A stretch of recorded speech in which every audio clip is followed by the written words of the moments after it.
যথাযোগ্য মর্যাদায় স্বামী বিবেকানন্দের জন্মজয়ন্তী পালন করল পানমেখলিগঞ্জ বিবেকানন্দ ক্লাব।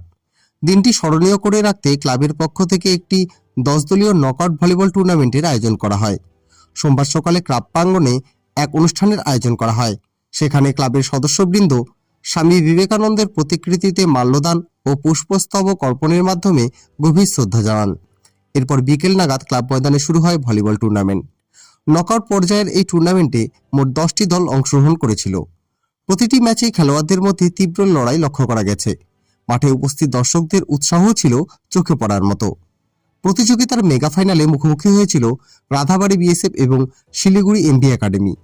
রাধাবাড়ী বিএসএফ 2-0 সেটে শিলিগুড়ির এমভি একাডেমিকে হারিয়ে চ্যাম্পিয়ন হয়।